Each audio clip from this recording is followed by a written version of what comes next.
The humidity inside the black ZIL limousine was a thick, unmoving blanket. Outside, the Soviet capital of Moscow was a kaleidoscope of drab, predictable gray and crimson flags. But for one man, the colors were beginning to blur with fear. This wasn't a political dissident, nor a street hawker trying to make a ruble. He was a man with secrets, deep, state-protected secrets, and he was driving toward the very heart of his risk. His name was Adolf Georgievich Tolkachev, and he was an engineer, a patriot of a different, internal sort, and today, for the third time, he was attempting to commit treason against the Soviet state. He'd tried twice before. The first time in January of this year, he'd walked into the American embassy on Tchaikovsky Street. He carried a small, folded note, scribbled on a piece of paper torn from a technical notepad. It was a plea, a demand, a desperate offer. The KGB, ever vigilant, watched every entrance and exit, their operatives in the guard post and their ears in the walls.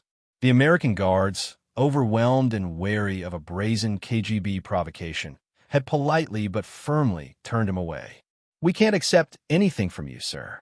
You'll need to leave." Tolkachev had retreated, the cold terror of failure a physical knot in his stomach. He worked at the Scientific Research Institute of Radio Engineering, NIMI, an institute so critical to Soviet defense it essentially formed the brain trust for all Soviet aviation radar and electronic warfare systems. To walk into the embassy was to walk into a spotlight. To be rejected was to have wasted his moment. The second attempt, a month later, was even bolder. He waited on a street corner, seeing an American diplomat's car pass. A large, identifiable vehicle, likely a Ford or Chevrolet, with diplomatic plates. As it paused at a traffic light, Tolkachev, heart hammering, darted forward and managed to toss a small package onto the windshield. The driver, an unfamiliar face, had simply brushed it off, thinking it was trash, and sped away. A failure again. Now, it was late August, and Tolkachev was in the back of the ZIL, his hands clammy.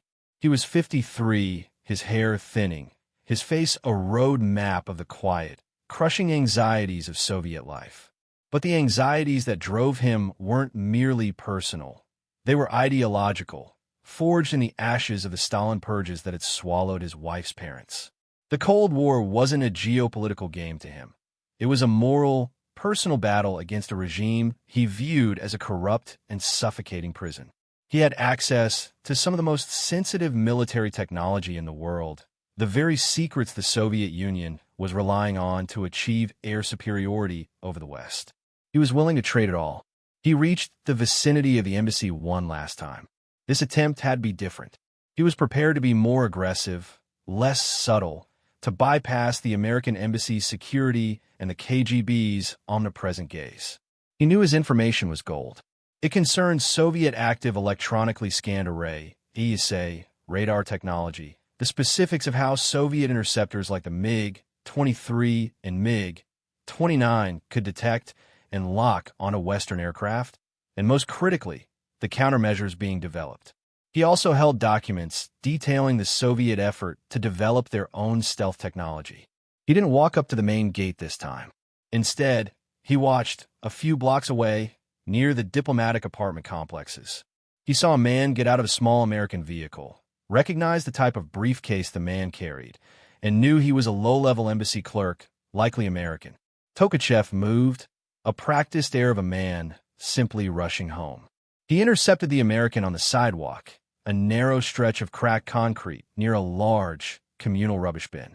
"I need to speak to the Central Intelligence Agency," Tolkachev whispered, his voice dry, the Russian a thick rasp. He didn't waste time on pleasantries. He shoved a folded package into the stunned clerk's hand. "This is urgent. I have documents. Top secret." The clerk, a young man named John whose primary task was sorting mail and chauffeuring minor officials, was immediately thrown into a state of panic. He looked around. No one seemed to be watching, but in Moscow, everyone was watching. He held the package like it was burning his fingers. It was a small, crudely wrapped bundle secured with a piece of string, and inside, Tolkachev had placed a small roll of film, several technical drawings, and another note. This note was explicit. It named his employer, NIMI, and specified the kind of intelligence he could provide. Details on the RP-23 SAP radar and its variants, the very eyes and ears of Soviet air defense. He demanded a payment, a salary, and the promise of future assistance. The clerk, recovering slightly, managed a terse, "Wait here." He didn't wait, though. He ran back toward the embassy annex, the package tucked awkwardly under his arm. Tolkachev didn't wait either. He disappeared into the Moscow street traffic, his adrenaline masking the icy grip of fear. He had done it. He had finally made contact. The ball was now in the CIA's court, and its reaction would determine the course of the Cold War's technological arms race and the rest of Adolf Tolkachev's life. He had offered up the crown jewels of Soviet defense technology, and the Americans were about to realize what a colossal, world-changing gift they had just been handed. Back inside the fortress-like American embassy, the package from the desperate Russian engineer was treated not as a treasure, but as a bomb. The CIA's Moscow station chief, known internally by his cryptonym, immediately ordered a full security lockdown on the package. The initial reaction, driven by decades of KGB counterintelligence tactics, was intense suspicion. Soviet intelligence was notorious for its sophisticated dangles. Agents deliberately offered up to foreign intelligence services with authentic-looking but ultimately misleading information designed to sow chaos and waste time. Was this a brilliant, new KGB provocation? The station chief demanded to know. The small, tightly wrapped package was whisked into a reinforced SCF, sensitive compartmented information facility.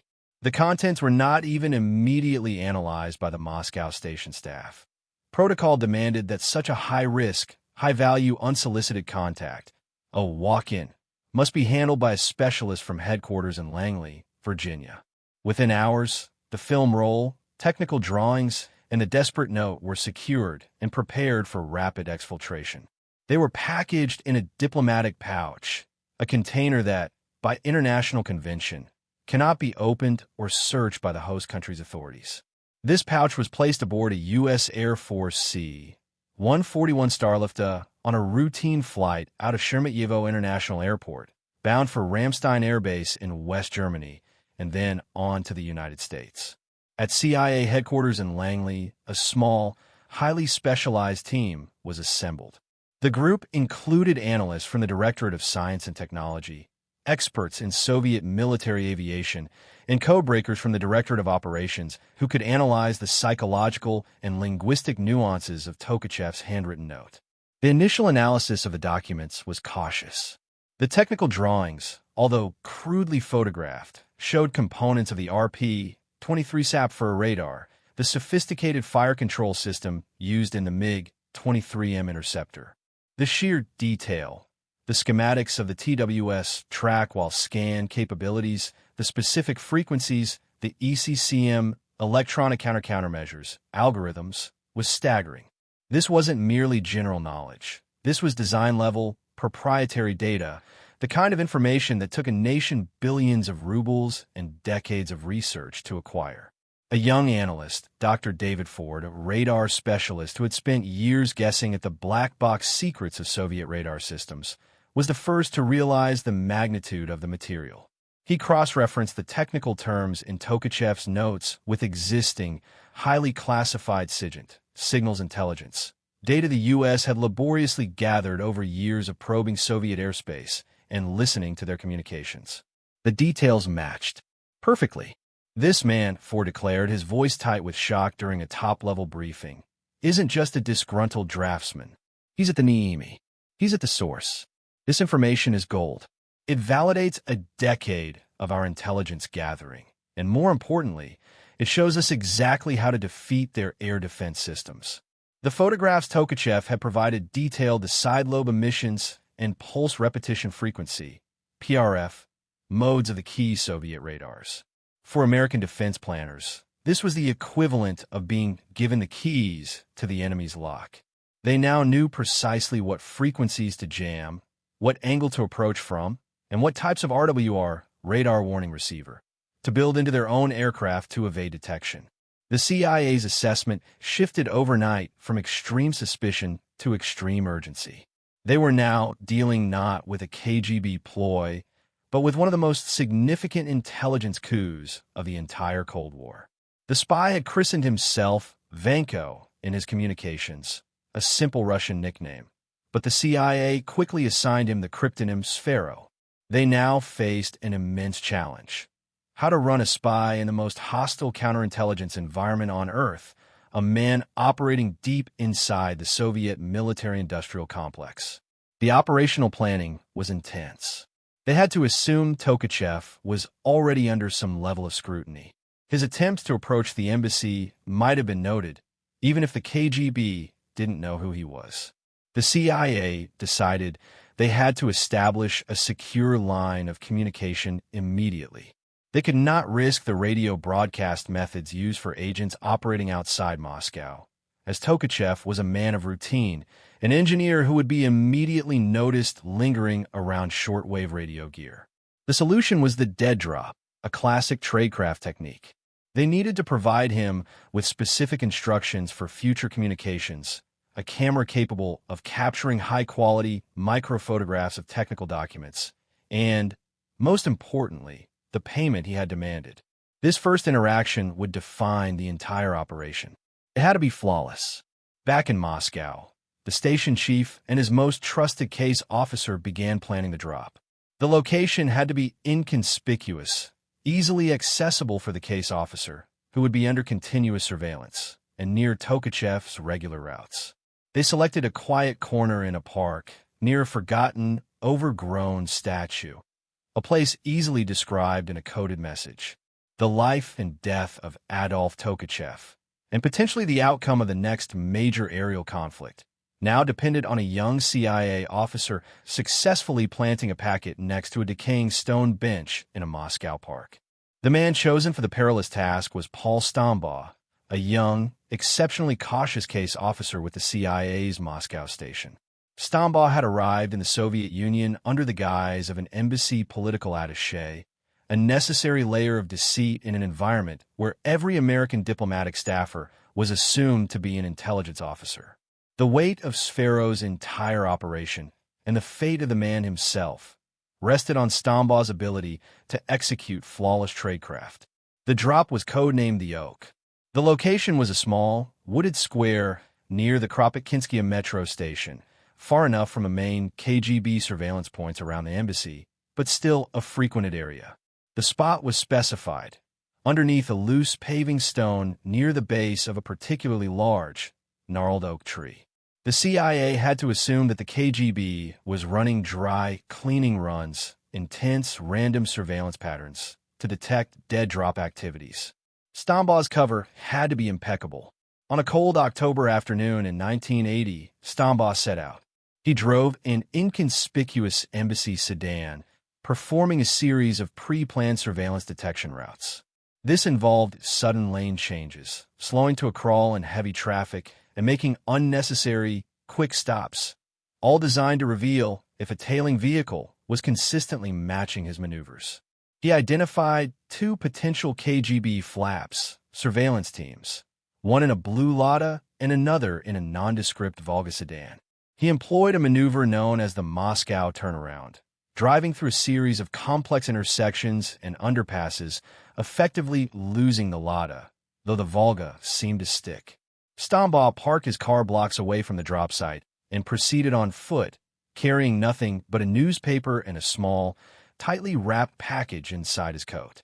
The package contained what Tolkachev needed: a Minixby micro camera, the spy's essential tool, tiny enough to be concealed in the palm of a hand or a cigarette pack, yet capable of photographing documents in incredible detail, along with several rolls of high-speed film. It also held the first installment of his requested payment, 1,000 rubles and $500 in crisp, non-sequential bills. The CIA wanted to show Vanko they were serious. As Stambaugh neared the oak tree, he acted the part of a man distracted by the headlines, casually leaning against the tree to read the paper. The Volga surveillance car was positioned about 100 meters down the street, its occupants clearly visible but playing the part of board taxi drivers. Stambaugh knew they were watching the general area, but their attention would be focused on identifying a direct transfer, a live contact. The dead drop was designed to bypass this assumption. In one fluid motion, Stambaugh knelt, ostensibly to tie his shoe. His hand brushed the loose paving stone. He slipped the package into the shallow cavity beneath it, covered it again, and casually stood up, walking away at a normal pace, never once looking back. The entire maneuver took less than 3 seconds. It was over.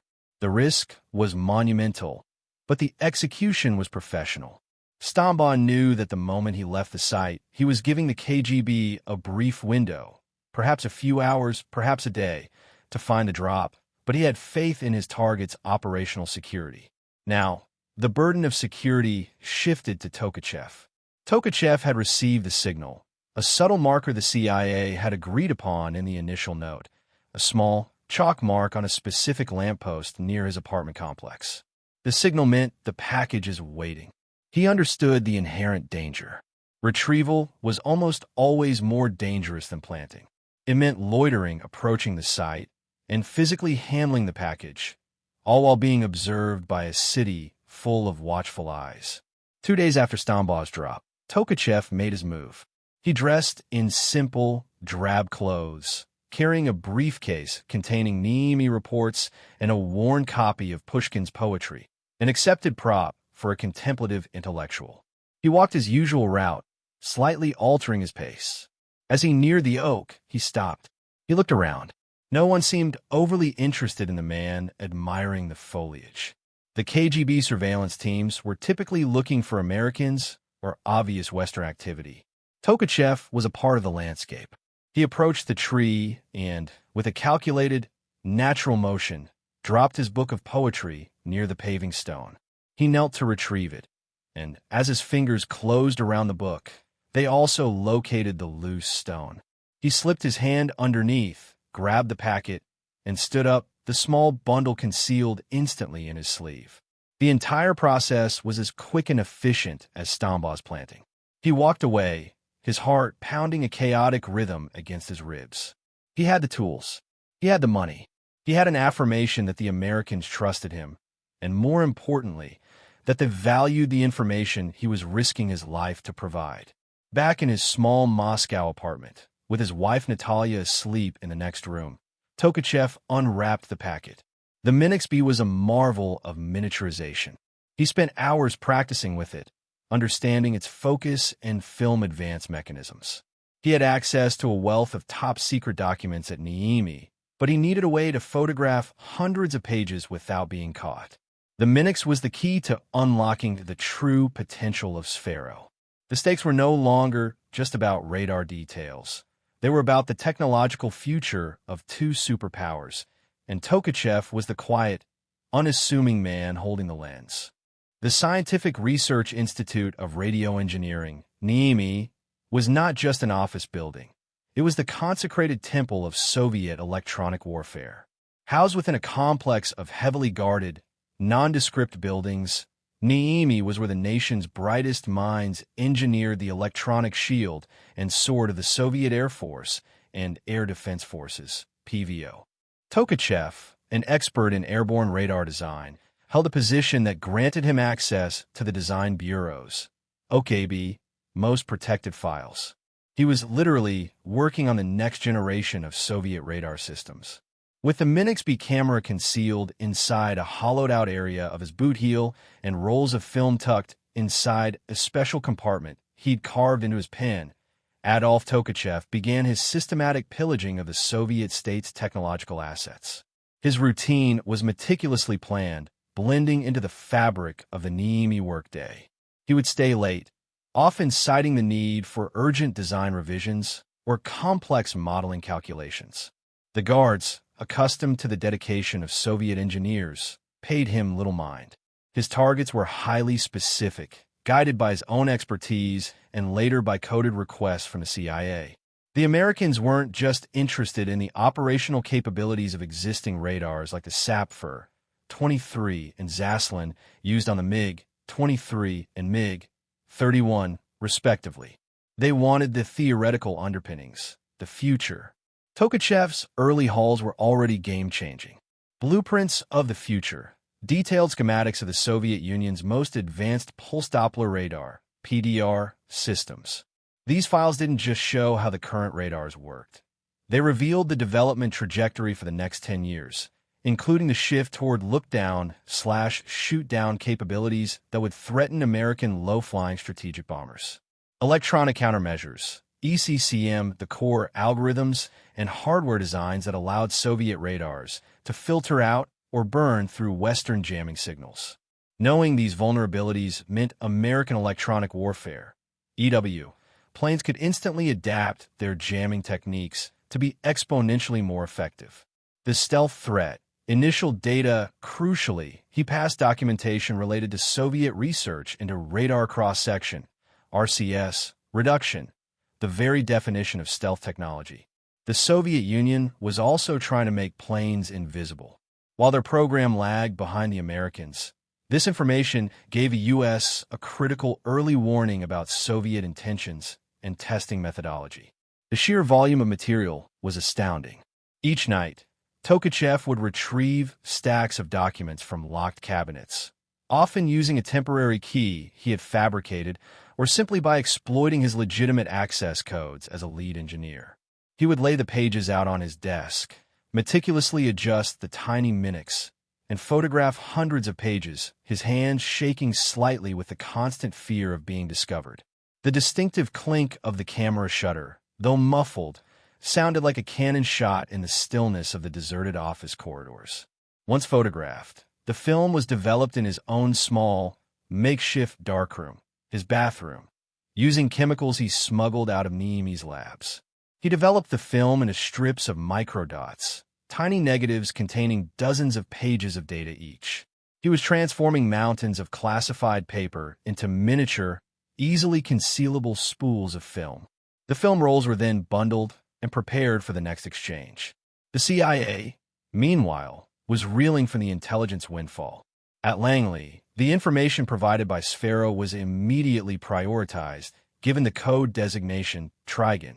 It went directly into the hands of the U.S. Air Force and the top-secret teams at Lockheed Skunk Works in Palmdale, California, who were designing America's response to Soviet air power. The data from Tolkachev was used to rewire the developing American stealth program. The specifications on Soviet radar bands and search patterns allowed U.S. engineers to refine the shape, angles, and radar-absorbing material, RAM, of the experimental HAV Blue demonstrator, which would evolve into the F-117 Nighthawk stealth fighter. Knowing exactly which frequencies the Soviet radars operated on allowed U.S. designers to ensure the F-117's RCS signature was lowest precisely where the Soviet systems were looking, rendering the aircraft effectively invisible to the enemy's best detection tools. Tolkachev's information was not just theoretical, it was tactical. American pilots flying in the next conflict would be equipped with radar warning receivers, RWRs, that had been custom-tuned using Sphero's data, allowing them to identify and evade Soviet threats with unparalleled accuracy. The engineer in Moscow was fighting the Cold War not with missiles, but with a Minix camera and the raw power of knowledge. He was giving the West the technological edge, designing the very vulnerability into the Soviet defense matrix that the Americans needed to exploit. The risk was increasing with every spool of film he passed, but so was his importance to U.S. national security. He was becoming the most valuable human source of the Cold War. The relationship between Adolf Tolkachev, Sphero, and the CIA grew in sophistication. After the initial success of the Oak Dead drop, the CIA realized they needed a more robust and frequent method of communication than the simple, high-risk drops handled by the case officers. They transitioned to a system involving flash drops, extremely fast exchanges utilizing specialized containers, and eventually, a new level of technology for their star agent. A one-time pad, OTP, cipher, and tiny, secure radios for emergency communication.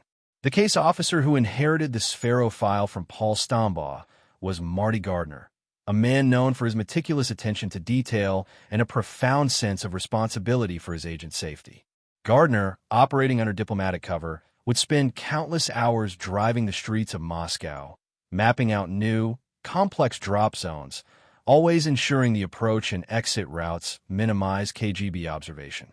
By 1982, Tolkachev's flow of intelligence had expanded beyond radar to include Soviet research into advanced missile guidance and electronic countermeasures for the S-300 surface-to-air missile system, giving the U.S. an invaluable look at Soviet missile defense. But it was one particular haul of film retrieved and analyzed in the spring of 1983 that truly stunned the analysts in Langley and gave this historical account its legendary moment. The film spool arrived in Langley, quickly developed and magnified. As the analysts projected the tiny images onto the screen, they saw the usual dense, technical diagrams, handwritten Russian notes, and schematics.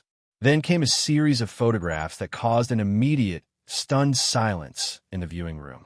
Tolkachev had, on his own initiative, gone far beyond his mandated task. The photographs were taken not in the confines of Niemi, but, judging by the background, at a heavily secured, remote Soviet air defense testing site, likely near Saryshaghan or Kapustin Yar. The images were slightly grainy, taken from a considerable distance, likely with a telephoto lens provided by the CIA in a later drop, a larger camera disguised as a bulky lunchbox. The subject of the photographs was an experimental Soviet radar system, a high-frequency, short-pulse Doppler array designed specifically to test for and lock onto low RCS, stealth, aircraft. This was the Soviet Union's counter-stealth weapon. The photographs detailed the radar's operational modes, its scanning patterns, and its ability to distinguish a stealth shape from background electronic noise. But it was the next series of images that caused the chief analyst, David Ford, to leap from his seat. The Soviet radar testing site wasn't empty.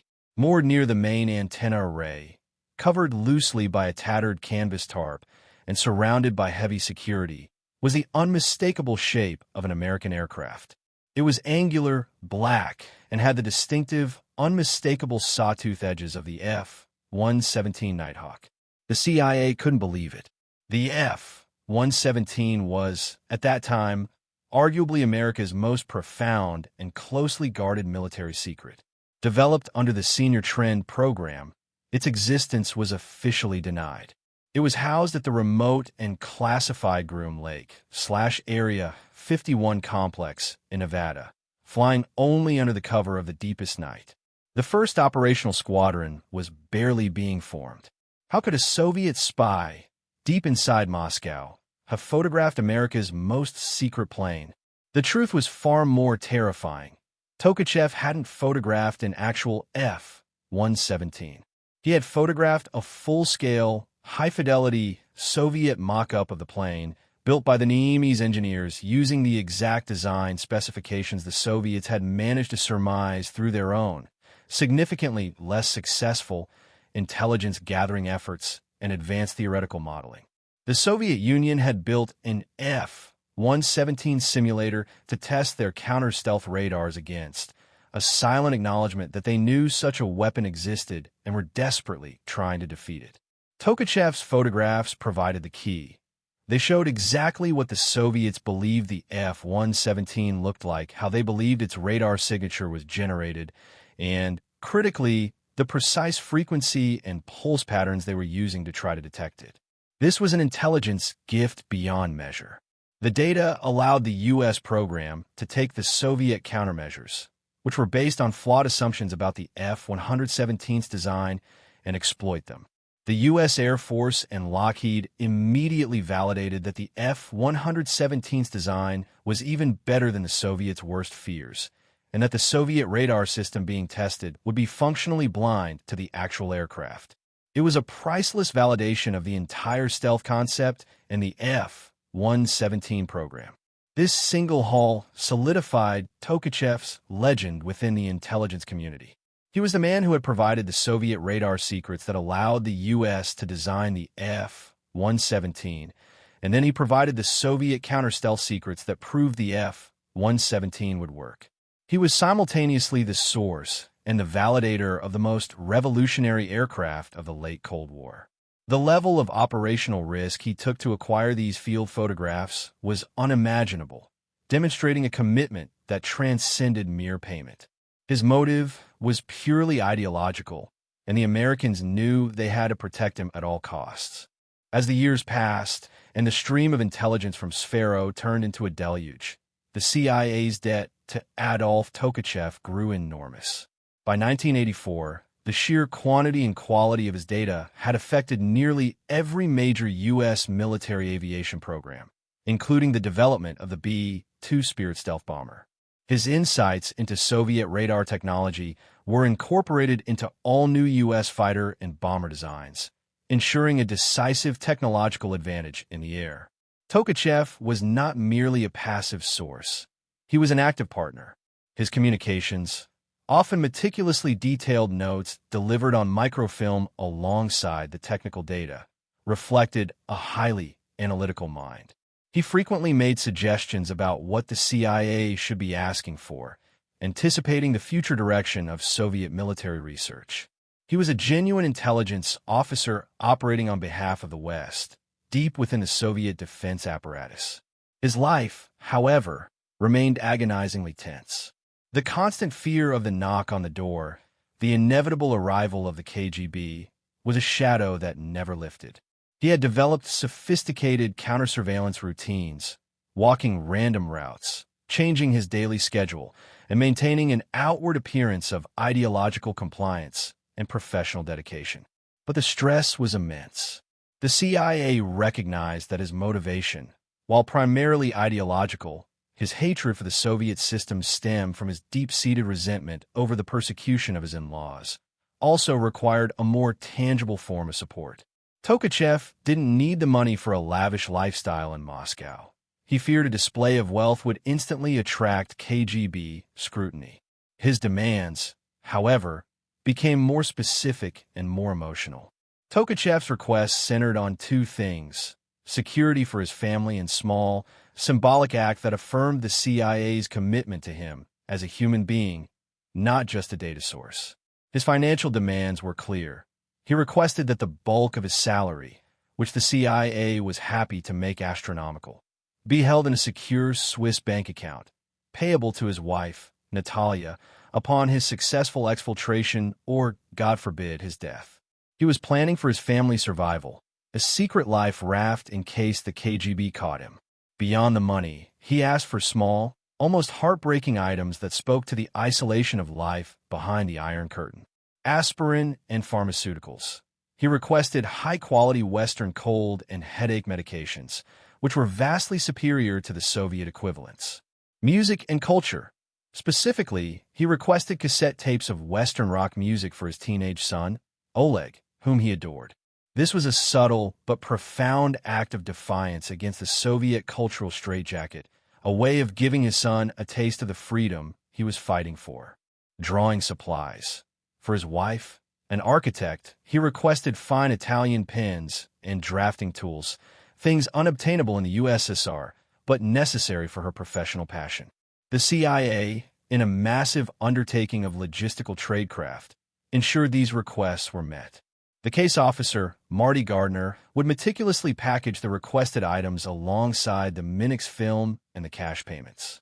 These packages were prepared to be as small and dense as possible, often secured in containers that could be magnetic mounted or disguised as common street refuse, like rusted soda cans or dog waste containers.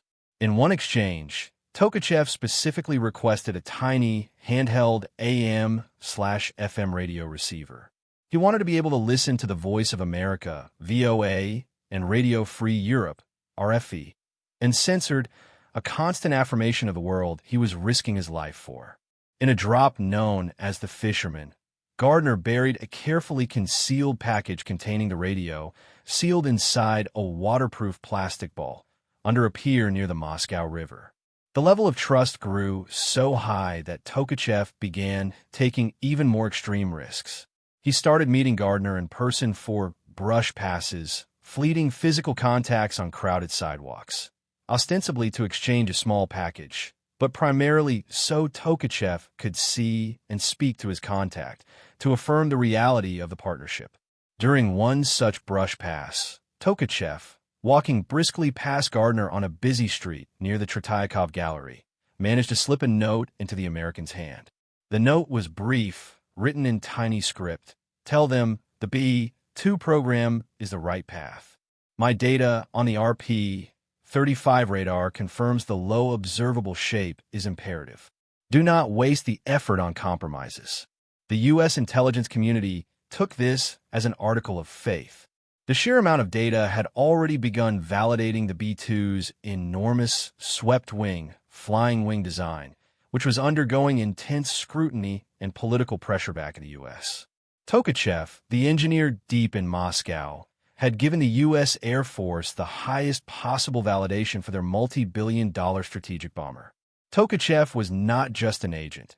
He was an asset that literally saved the U.S. billions in potentially misguided defense, spending, and ensured American air superiority for the next generation.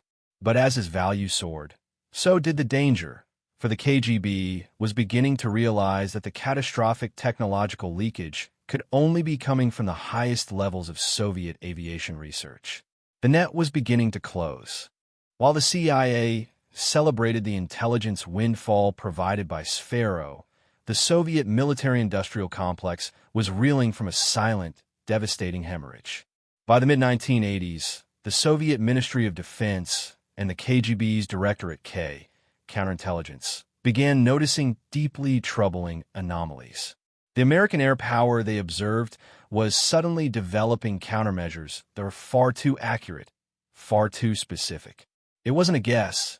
It was precise knowledge. The most jarring piece of evidence came from Soviet air defense tests. New U.S. electronic warfare systems, especially the modified EA-6B Prowlers and the advanced systems slated for the F-15E Strike Eagle, were performing with baffling efficiency. They weren't just jamming Soviet radars. They were jamming them on specific, obscure frequencies and employing techniques designed to exploit flaws that existed only in the latest, still experimental Soviet systems that hadn't even reached full deployment yet. General Vladimir Krasko, the chief of Directorate K, was tasked with identifying the source of this catastrophic technological leak, a mole hunt of unprecedented urgency. Krasko's analysts determined that the intelligence could only be coming from three possible institutions: the Central Aerohydrodynamics Institute, TCGI, the Mikoyan-Gurevich Design Bureau, MIG-OKB, or the Scientific Research Institute of Radio Engineering, NIMI. Given the sheer focus on radar and stealth countermeasures, the investigative net tightened squarely around NIMI. The KGB codenamed their internal mole hunt Operation Zapadnya, the trap. They realized the spy wasn't passing tactical troop movements or political secrets. He was delivering national technical capital. The U.S. was essentially given a sneak peek at Soviet research and development, allowing them to counter new weapons before they were even fully operational. This intelligence was worth more than a fleet of aircraft. Krasko initiated a sweeping internal audit of NIMI. Every senior employee's financial records, travel history, and known associates were scrutinized. Every piece of classified documentation was re-inventoried. The KGB even began monitoring the waste paper. Every scrap of paper leaving the most sensitive labs was collected, reconstructed, and analyzed for signs of espionage. The pressure on the CIA to protect Sphero intensified dramatically. Case Officer Marty Gardner and the Moscow station team knew that the tradecraft needed to evolve. The simple dead drops of earlier years were no longer secure enough. They transitioned to live drops, which required the case officer to physically interact with an object in a way that signaled the drop was ready, sometimes even utilizing a specialized flash photography signal system known as the burr. In one daring operation, the CIA utilized a unique piece of operational technology developed by the Office of Technical Service, OTS, a magnetic container designed to stick under a Soviet tramcar. The container would dislodge automatically at a preset location after an electromagnetic pulse was triggered by the case officer's covert transmitter as the tram passed overhead. This was meant to give Tolkachev an opportunity to retrieve the package with minimal loitering time, camouflaged by the crowds exiting the tram. Tolkachev, however, could feel the rising temperature. He noted small changes at Niemi: new, unannounced guards, sudden, random security checks of briefcases, and the installation of tiny, new security cameras in previously unmonitored hallways. He was an engineer of systems and patterns, and the patterns were changing. In late 1984, during a hurried brush pass, Tolkachev handed Gardner a frantic, tightly folded note. It was not technical data. It was a desperate warning. He wrote that an internal investigation was underway, focusing on the Design Bureau 5 section, his own section. He believed the KGB hadn't identified him, but they had identified the source of the leak with alarming specificity. He asked the CIA to begin the preparations for his exfiltration, getting him and his family out of the Soviet Union. The CIA was faced with a massive dilemma. Extracting a highly visible scientist from Moscow was an operational nightmare, fraught with risks that could compromise the entire U.S. intelligence structure in Europe. But losing Sfero meant losing the most valuable source of the decade, and allowing him to fall into KGB hands would mean the catastrophic compromise of every piece of data he had ever provided, and potentially the lives of every officer who had ever run him. The decision was made at the highest levels in Washington. They would begin planning Operation Redcap, the extraction of Adolf Tolkachev and his immediate family. The clock was ticking, and the KGB's net was already taut, pulled by the devastating realization that a single man had given the West the key to the entire Soviet technological arsenal. The KGB's mole hunt, Operation Zapadnya, continued to flounder. Despite months of intense investigation and auditing at Niemi, General Krasko and Directorate K had failed to definitively identify the spy. They had the location, Niemi, and they had the nature of the leak, aviation radar and electronic warfare, but they lacked the crucial element, the name. The tradecraft employed by Adolf Tolkachev and the CIA's Moscow station was holding up under intense scrutiny. Then, in the summer of 1985, the game changed violently, not because of the KGB's brilliance, but due to a catastrophic failure of security in the West. Deep inside the CIA headquarters in Langley, there was a man named Edward Lee Howard. Howard had been a rising star in the Directorate of Operations, an intelligence officer who had been thoroughly trained in the intricate tradecraft of operating in Moscow. Crucially, Howard had been slated to be one of the case officers for Sfero in the early 1980s, meaning he had been read into the operation, knew Tolkachev's real name, his position at Niemi, the locations of the dead drops, and the emergency communication protocols. However, due to a severe security infraction and alleged substance abuse issues, Howard was dismissed from the CIA just before his scheduled Moscow posting. Bitter, vengeful, and facing a financial crisis, Howard did the unthinkable. In September 1985, he walked into the Soviet embassy in Vienna, Austria, and offered the KGB the head of the CIA's most valuable asset. Howard provided the KGB with everything they needed: the real name, Adolf Georgievich Tolkachev, and the specific, granular details of his operation. He described the Minix camera, the dead drop locations like the oak near Kropotkinskaya, the signal codes, and even the psychological profile of the man. The revelation was staggering, instantly validating the KGB's worst fears and ending their mole hunt overnight. General Krasko received the news not with relief, but with cold, calculating fury. He had his man, but he didn't move immediately. The defector, Howard, had given them a massive prize, and Krasko intended to milk the operation for every last drop of intelligence. He ordered a meticulous, 24/7 physical surveillance operation to be mounted on Tolkachev, not to arrest him, but to observe his tradecraft and identify his American contacts. The KGB began monitoring every known drop location. They watched Tolkachev's apartment, his walk to Niemi, and his routine excursions. They were looking for the Americans, the case officers who had facilitated this technological betrayal. Tolkachev, isolated and relying on his own sharp instincts, sensed the change immediately. The increased frequency of the surveillance cars, the subtle change in the faces watching him, and the way the traffic lights seemed to turn red precisely when he was supposed to make a move, all pointed to one inescapable truth. He had been compromised. He attempted to signal the CIA using an emergency protocol, a specific mark scratched onto a bus stop bench near the Niemi complex. He also used a covert radio transmission, a short, pre-agreed burst of static intended to signal extreme danger. Execute evacuation. But the KGB was now watching his every move, anticipating the American response. When the CIA case officer, Marty Gardner, drove past the bus stop the next day, the KGB was ready. They allowed Gardner to see the signal, intending to use the inevitable subsequent communication attempt to identify and film the entire Moscow station staff involved in the operation. Meanwhile, a deeply distraught and compromised Edward Lee Howard, under FBI surveillance in New Mexico, managed to slip away, a humiliating failure for U.S. counterintelligence. He flew to Helsinki and then found his way to Moscow, where he was welcomed by the KGB. Tolkachev, aware of the noose tightening, prepared for the final, desperate rendezvous with the Americans.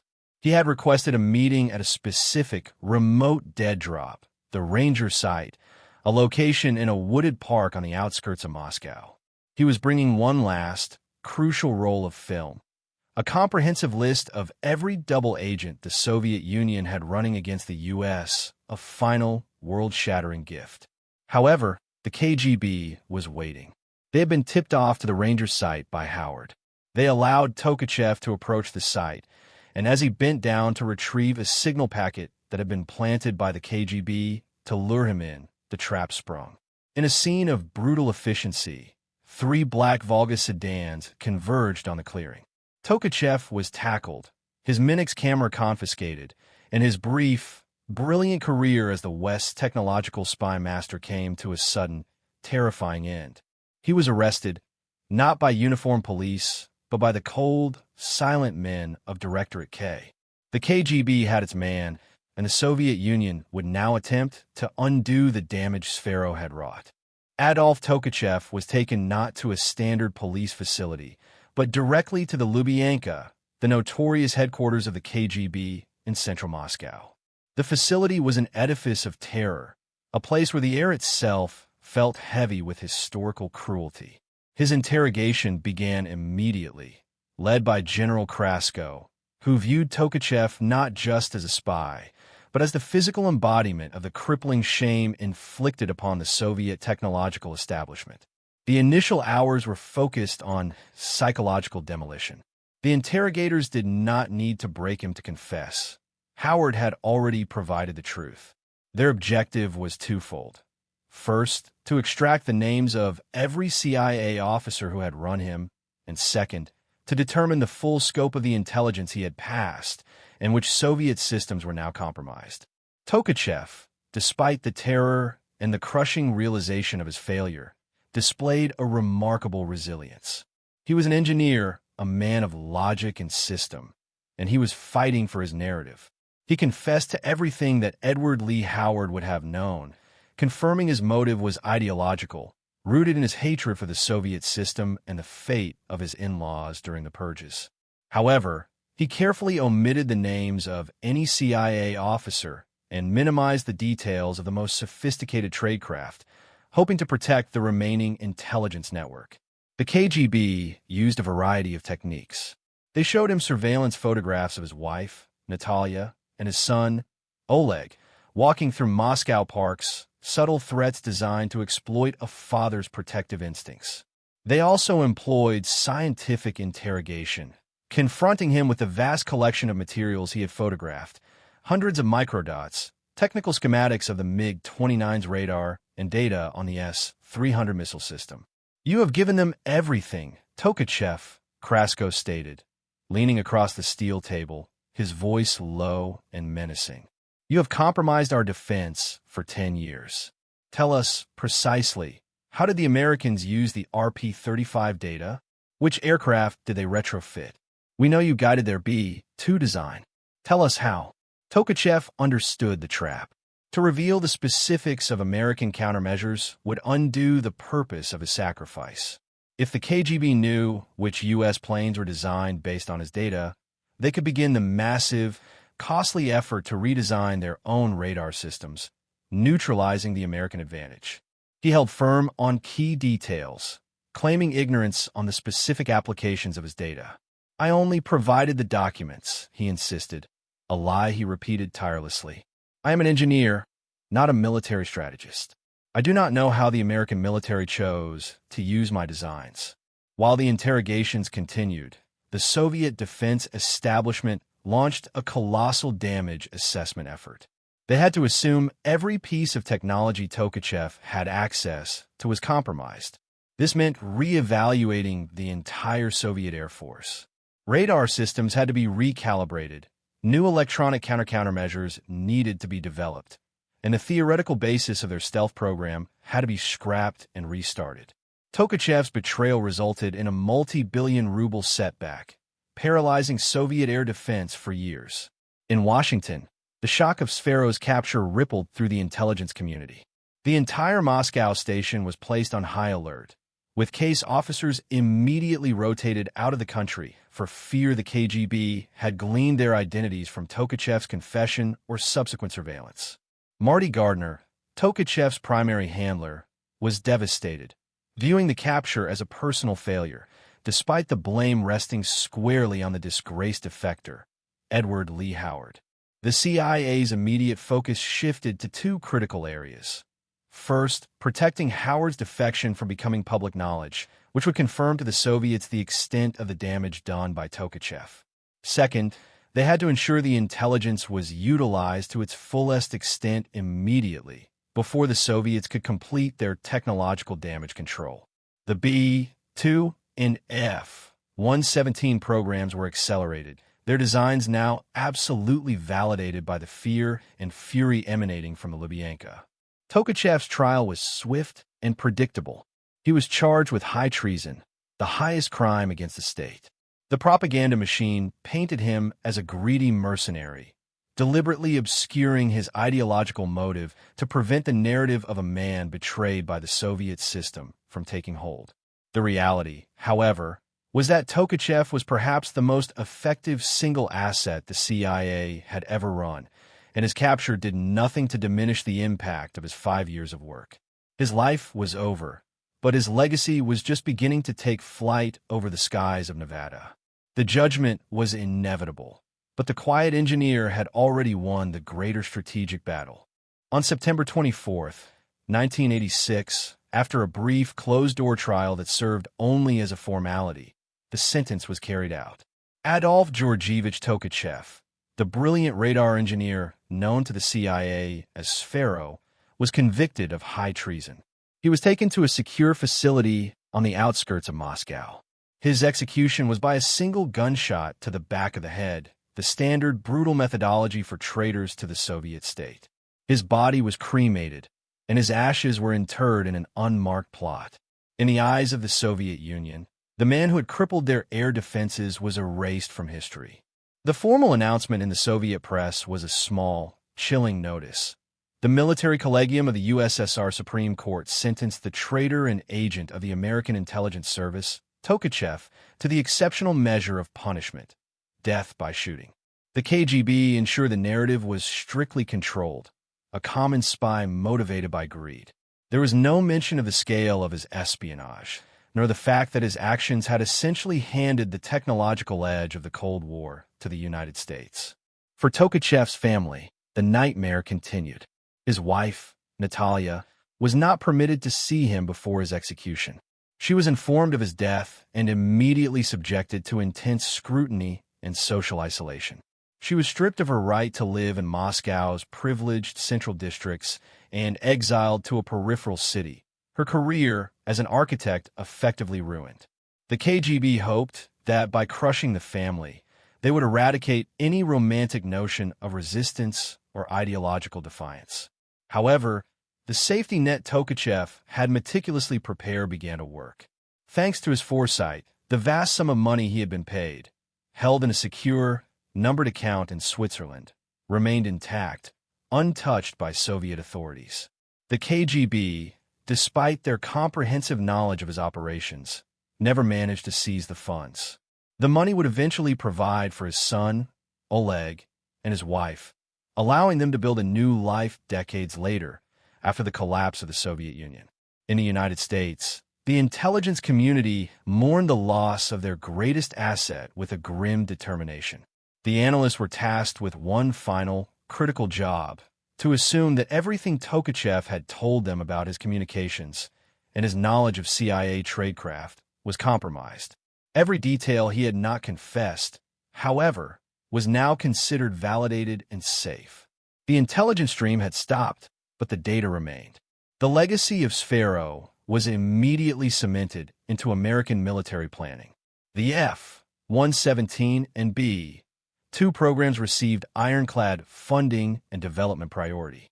The data on Soviet radar weaknesses, which Tolkachev had provided, allowed the U.S. to rapidly field new systems of electronic warfare that proved devastatingly effective.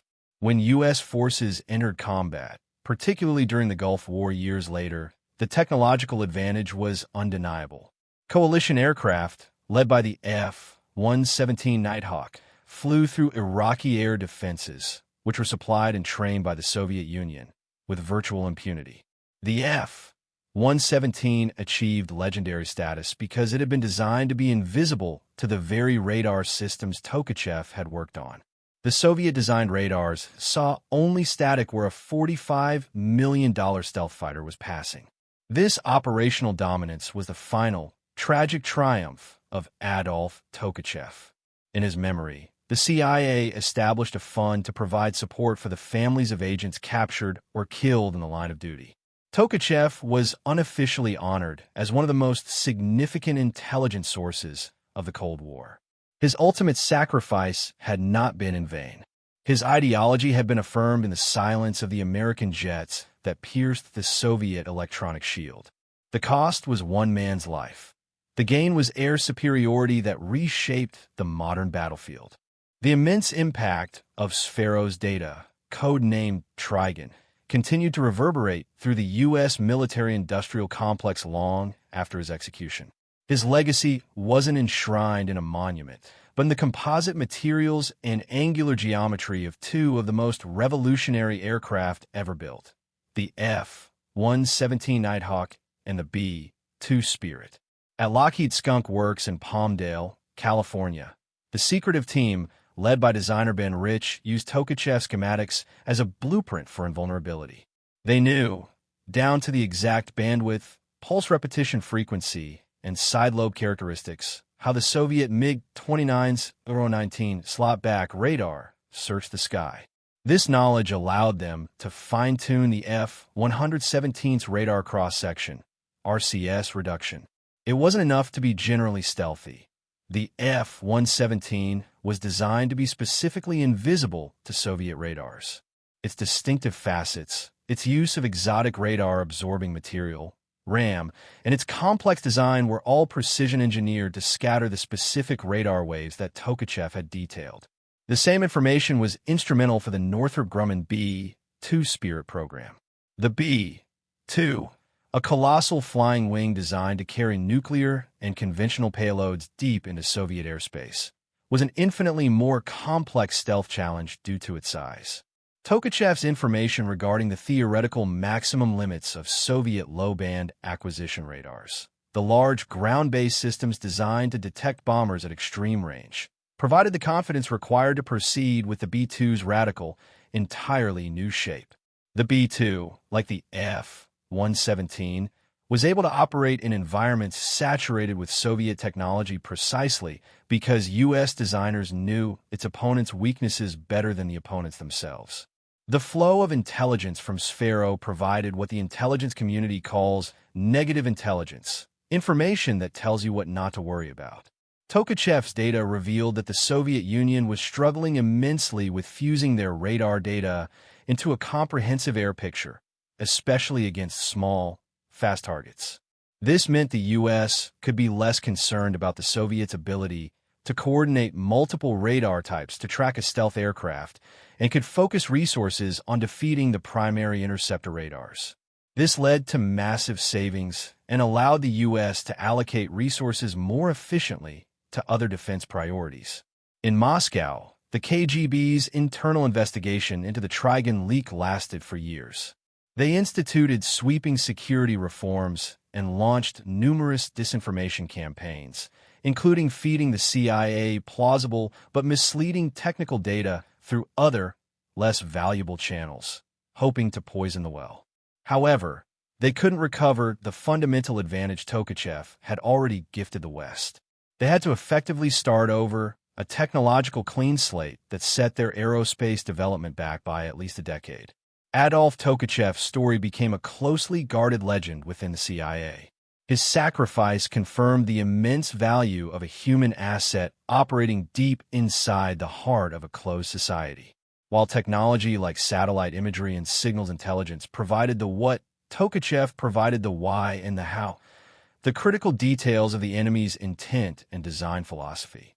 His final, tragic gift, the photograph of the Soviet F-117 mock-up, was a poetic validation of his entire operation, confirming that his intelligence had led the Soviets to believe a falsehood about the plane's vulnerabilities. The CIA analyst who first saw the photograph, Dr. David Ford, kept a copy of the final, grainy image as a reminder of the quiet, ideological engineer who had risked everything to ensure the technological victory of the West. Tolkachev's shadow was long, stretching from the cold offices of Niemi to the desert skies of Nevada, where the black jets he helped design proved his ultimate, devastating success. The full impact of Adolf Tolkachev's espionage would only be publicly acknowledged decades later, after the Cold War's conclusion and the collapse of the Soviet Union. The CIA would slowly declassify elements of the Sphero file, revealing an intelligence operation of profound and lasting strategic importance. Tolkachev's espionage was not about changing policy or shifting diplomatic gears. It was about ensuring technological dominance. He gave the West a hidden, invisible advantage that prevented a strategic stalemate. The U.S. spent the 1980s and 1990s flying aircraft that the Soviets, thanks to Tolkachev, had already taught the U.S. how to defeat. This silent victory, fought not with missiles, but with microfilm, was perhaps the most decisive factor in the Cold War's final years. The man who betrayed Tolkachev, Edward Lee Howard, eventually settled in Moscow, a defector living a life of uneasy privilege under KGB protection. His actions ruined the lives of multiple agents and compromised many operations. But even his betrayal could not undo the intelligence Tolkachev had already delivered. Howard died in Russia in 2002, a man haunted by his past and largely forgotten in the West, his infamy overshadowed by the vast legacy of the asset he condemned. The CIA later successfully extracted Tolkachev's wife, Natalia, and son, Oleg, from Russia, fulfilling the promise made to the engineer years earlier. They were reunited with the wealth their husband and father had earned through his sacrifice, finally able to live the free lives he had risked everything for. Today, the principles of stealth technology, the angular airframes, the specialized materials, the precision targeting of enemy radar bands, are commonplace in U.S. and indeed global aviation design. Every time an F-22 Raptor or an F-35 Lightning II takes to the sky, it incorporates design elements that were validated and in many ways made possible by the desperate courage of a single Soviet engineer. Adolf Tolkachev never lived to see the fruits of his labor, never saw the sleek, black shapes of the F-117 fly over a defeated air defense network, but his spirit was in those cockpits. He remains the definitive example of an ideological agent, a man who didn't steal secrets for luxury or power, but for a belief in a different, freer world. His story is the ultimate counter-narrative of the Cold War, the quiet, patriotic scientist deep within the enemy's heartland, who used his genius to fundamentally change the balance of power, securing America's technological future with a tiny camera and an even tinier piece of film. The CIA couldn't believe a Soviet agent had photographed America's most secret plane, but the truth was that agent had helped design it to be invisible to the men who built the mock-up.